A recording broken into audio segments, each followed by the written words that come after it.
There is a serious moment to all this, and I'd just like if you would all pay a bit of attention and listen to what she's got to say. It would be very much appreciated. Okay? Thank you very much.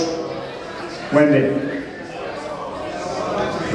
Hi everybody, thank you for coming. This is fantastic. Yeah, can you hear me now? Okay, thank you very much. Thank you for everyone coming. This is overwhelming, so I'm a little bit nervous.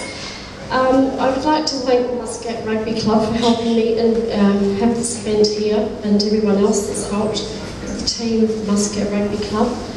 And first and foremost, I'd like to thank the following sponsors for making this possible. The Shangri-La, who kindly donated. All of these people have donated raffle prizes and food of some kind. The Shangri-La, they have Grand Hyatt, Radisson, Alpstar, Marlin Restaurant, Alive Entertainment, High FM Radio for announcing the event, Mad Hatter Society, TheGuide.com, Jebel Shams Resort, Muscat Duty Free, Salala Marriott Resort, Muscat Divers, I think I've said the Sultan Centre, also many others who have just come in at the last minute, and the many women who have just been doing a lot of baking. Thank you very much. The proceeds of this benefit tonight are going to the New Zealand Red Cross Earthquake Appeal in Christchurch.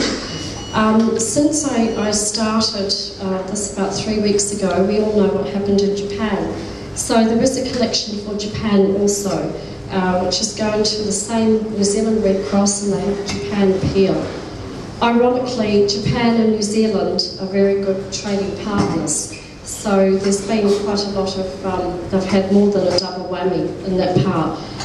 I'm actually from Christchurch, and the reason I wanted this here tonight is because I do know a couple of the victims. One was a good friend of mine when I was a child, and so it's quite, you know, heartbreaking when you realise that you know somebody. And I watched this unravel on TV over a couple of days, and it was really traumatic for me. I grew up in this hometown, and it was a beautiful place, and I took my mother there recently in August, and it was so fantastic. The town was vibrant, multicultural. It was really, really amazing, so beautiful, and very garden city, and it's broken our hearts to see how it is now. It's not only broken the hearts of the city, but it's broken the hearts of the people, as you can imagine. It's only a city of 370,000 people, but in that, we all know somebody who has either been maimed or lost their life. Not only have the houses, there's many communities that still don't have sewage and water. Can you still hear me? Yeah? Okay. I need to turn the page.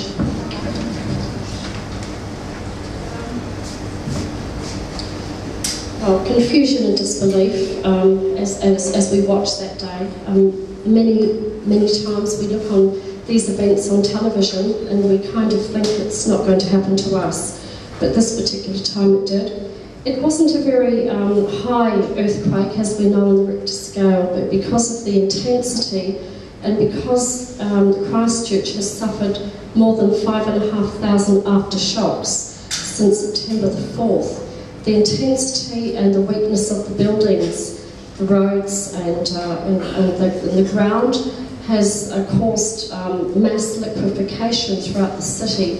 So not only have the people lost their homes, the reason they're losing their homes is that they're unlivable because the sewage and everything else and liquefaction of the earth has come through the roads. So it's quite disruptive. The sheer magnitude of that day was the tragedy was still yet to come. For thousands of me and other Cantabrians, we didn't really know for several days, and we still don't, how many people have lost their lives. At the moment it's 182, but I lit 200 candles tonight because it will rise in excess of that. Compared to other regions of the world, this is a very minimum number, but compared to Christchurch, it's quite a large number because it's a small community. Turn the page. Thanks.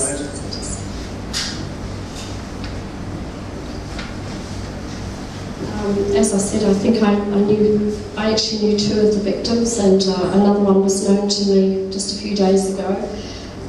These people were 51, 50, 55 and 22 years old, lost their life, and but you know, it's just unbelievable that it can happen anywhere at any time.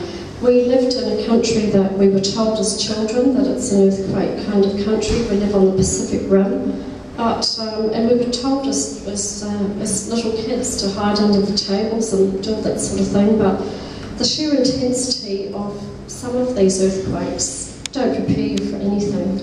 So that's what happened. And Christchurch was such a pretty city with many facades, especially old English buildings. So basically, as you may have seen on TV, it just went to rubble. And you probably saw over and over again the loss of the Christchurch Cathedral. But all in all, that was nothing. That was absolutely nothing. The devastation of the city still remains at 1/3 of the city, especially the CBD. The CBD area hosts business communities, and they are still unable to go back to work. Many people have suffered trauma like mental health and also loss of limbs if they haven't lost their life or their homes. So no matter who you're talking to in the community, I think they've lost something in somebody. I urge you tonight to be generous, because we never know when this can happen. As I said, I was just over there recently, and I can't believe it. You know, I just can't believe it. It's just, the TV just didn't actually present the significance of the problem. And of course, we've got so many other problems on the TV now that we just don't want to know about it. So when I approached the committee of the Muscat Rugby Club, I thought, well, maybe someone wants to know, and maybe there's some other New Zealanders here. And I didn't really realise how many New Zealanders and how many people would be interested. And then I went on the journey to get some raffles together, which has been quite a job. But the most heartwarming feeling I had was that nobody said no. Nobody said no. They all wanted to help. They all gave prizes willingly. So I was very happy with that. 5 weeks on, the Christchurch earthquake, as I said, has taken 182 lives, with up to 50 still missing. Those people who are missing, their bodies won't be recovered, and there still remains in the rubble of parts of Christchurch. It's not just in the CBD, it's other areas that surround it. With Japan, my thoughts go out to Japan, and I'm sure the same if you feel the same. Ironically, Japan has a very big presence in New Zealand. As I first mentioned, they're a major trading partner. And after the first earthquake, they actually bought, the Japanese government paid $60,000 to buy a boulder that had taken someone's life, but they wanted to donate. Ironically, 11 days later, New Zealand was helping Japan. So the Japanese people even go to New Zealand, not only just trading and business, but sport. A lot of the ski fields around the Canterbury area are owned by the Japanese. So that's been hit the same.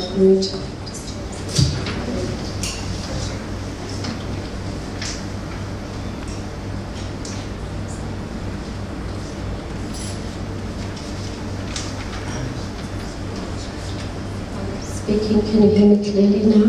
Okay. So we all know about that, but the day-to-day livelihood is what I'm targeting tonight of the people. The New Zealand government actually pay, as in your taxes and government revenues, collects earthquake revenue. and they had quite a big melting pot in September, but of course that earthquake hit and took a large chunk of that. Then they've had significant aftershocks, which has taken more. But this event tonight, I'm targeting the people and the families, because the government doesn't have the fund to actually help the families, and the families of the people are provided $400 a week. In your money now, it's 100 reals a week to feed your family and go about day-to-day living. So that's where the Red Cross enables you to actually target significant areas. There's also a police fund, which I'm looking at as well. So basically the day-to-day livelihood is what I'm looking at. So as I said, I urge you to please be generous. I mean, we never know where we are and what's going to happen to us, or when.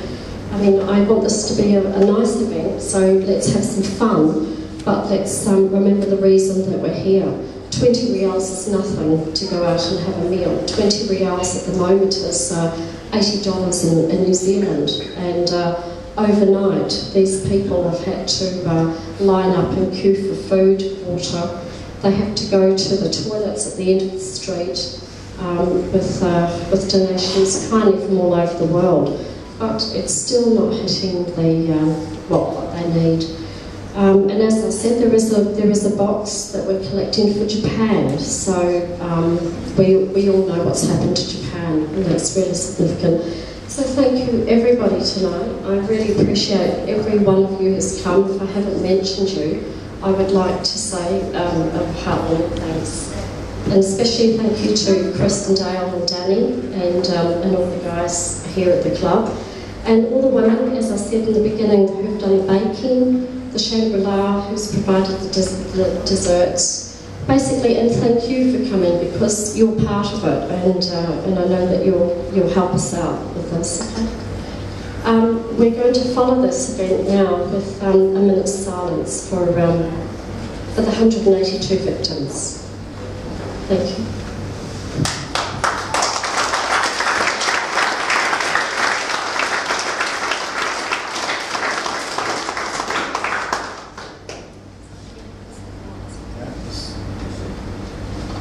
Can we get the lights down? Yeah? Once the lights are off, we'll have a minute's silence. And the candles are there to represent the people that lost their lives.